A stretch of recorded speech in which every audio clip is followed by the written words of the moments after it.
Hello everyone, welcome to another Rick's Picks. Today I'm going to be doing my review of the G.I. Joe classified figure, Big Boa. So what I'm going to do is I'm going to take a look at him in packaging. Now I'm going to take a look at the figure and his accessories, and then I'm going to give you my thoughts on him. And just remember, if you do like this video, go ahead and check out my G.I. Joe playlist and hit that like, share, and subscribe button. They're all small clicks for you, but it really helps this channel grow. So without any further ado, let's get to the review. Alright, so here he is in packaging. I like the packaging for him. As we all been noticing, Hasbro has gone back to the open window so you can see the figure and his accessories, which is pretty cool. I like that. So up in the corner he has the age restriction and your choking hazards. You got this nice piece of art here. You have the Cobra logo, G.I. Joe classified, his name, and the Hasbro logo.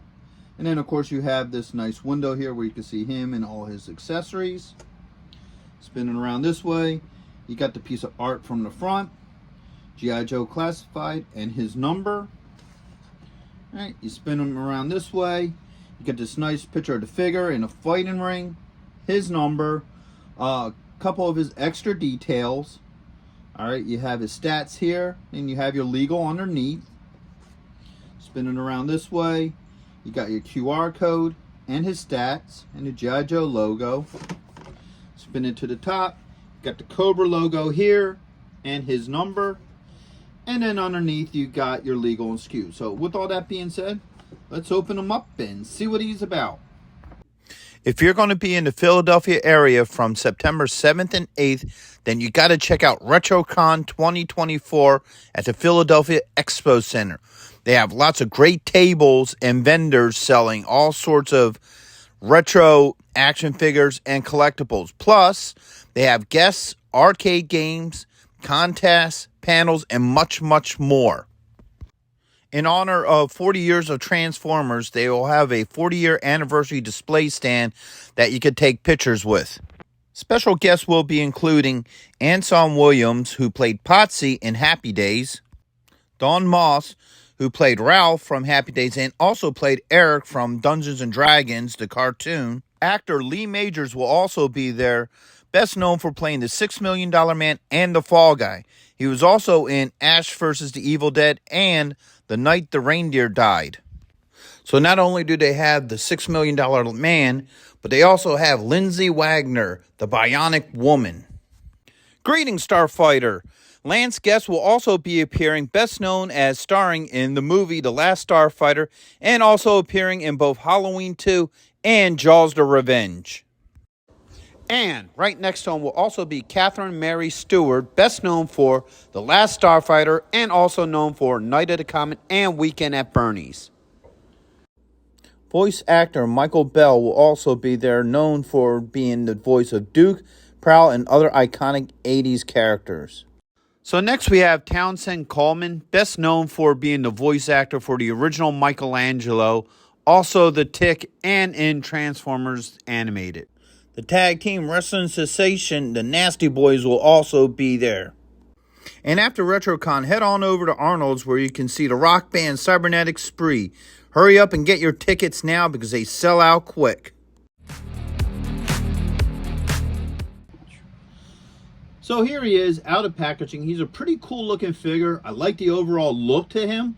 So first off, let's start with the rotation. Right. So you got this side. You got that side. This side. And this side. Now originally, if memory serves, Hasbro wanted a Sylvester Stallone Rocky figure, Rocky Balboa figure, but for some reason it didn't go through. I'm not sure if they were having issue rights or whether or not Stallone would allow his likeness to be to a G.I. Joe figure. I forget all the nuances about, but originally they wanted a Rocky figure. Matter of fact, I believe in the old Marvel comic books, when they have the books that tells you all about each of the figures, I believe there's actually a file card for him in those books. Don't quote me on that, but I believe that is actually a thing. So Rocky Balboa was supposed to be part of the Joes, but for whatever reason that fell flat. And because that fell flat, now we got Big Boa, which if you kind of think about it, Rocky Balboa, Big Boa, you know, the names are very similar in state, and they turn them into a Cobra agent. And then later on, they winded up getting Sergeant Slaughter. So, with all that being said, let's take a good look at this guy. All right, I like the face sculpt. Looks pretty cool. I like the extra detailing to where he's missing a tooth. Okay. I like the blood splat on his wraps here on both sides. That looks really neat.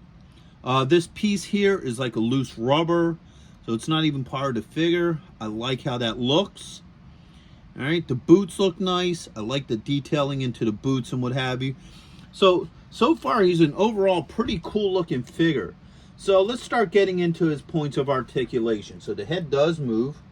All right. You got a shoulder joint with a swivel. You got an elbow joint, and you have a wrist joint. All right, we get those arms up. You do have a joint right here underneath the ribs. Okay. And you have a joint right here at the belt line. All right. You have a thigh joint with a swivel. Okay. Turn them to this way. You have a knee joint. And you have a swivel at the top of the boot. Plus, swivel that back. You also have an ankle joint. All right. So overall, so far, I think he's a pretty decent looking figure. I don't have any real issues with the figure himself.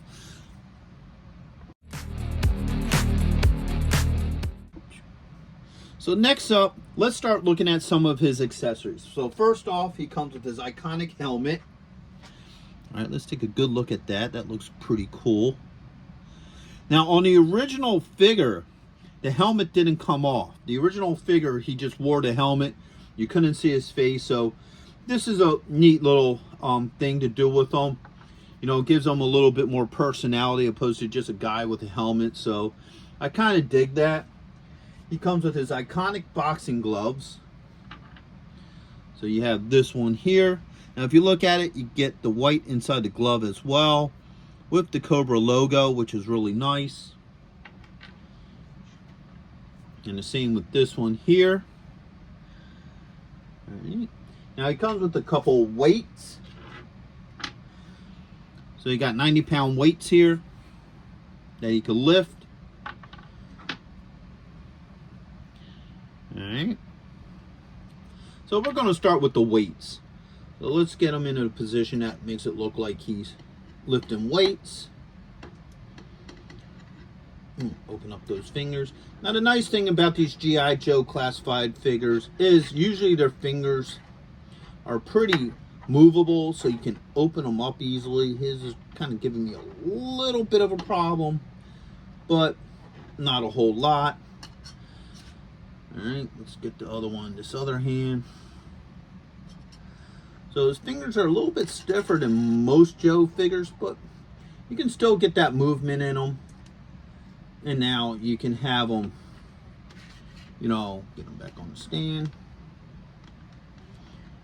working out. So if you want him, you know, lifting weights, you can do that with this figure as well.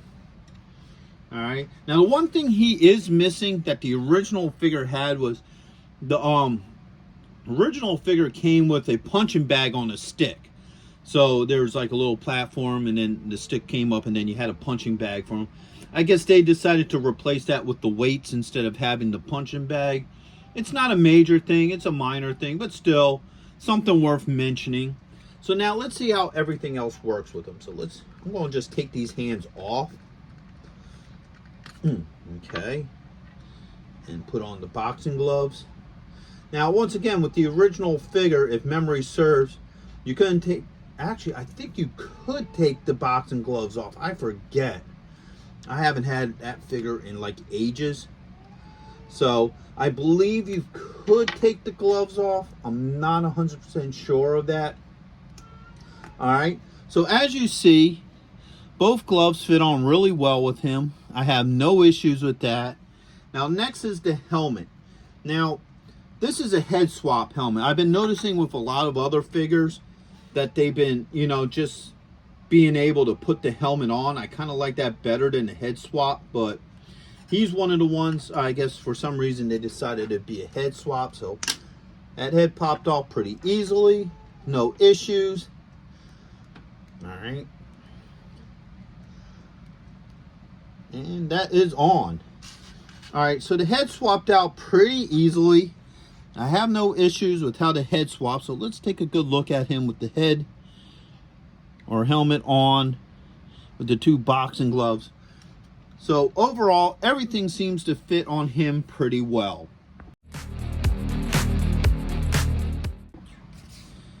All right, so overall, I really like this figure. I think he looks really cool. I think he definitely captures the whole look of the original figure from the G.I. Joe American Hero line.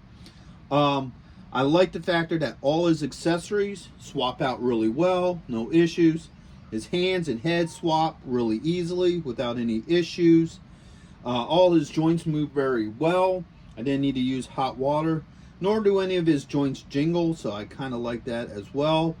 I think the added face without the helmet was pretty cool, but I do feel like the helmet should have been a slide-on instead of a head swap. Like I said earlier, I noticed that G.I. Joe have been doing more and more of the helmets being actually on them instead of a head swap, and I kind of like that better. But to me, that's the only flaw to this figure. Overall, he looks really cool. I think he would go really great with your G.I. Joe classified figures or other G.I. Joe, you know, memorabilia. So with that being said, I hope you guys did like this review. If you did, go ahead and check out my G.I. Joe playlist and hit that like, share, and subscribe. They're all small clicks for you, but it really helps this channel grow. So until the next one, late.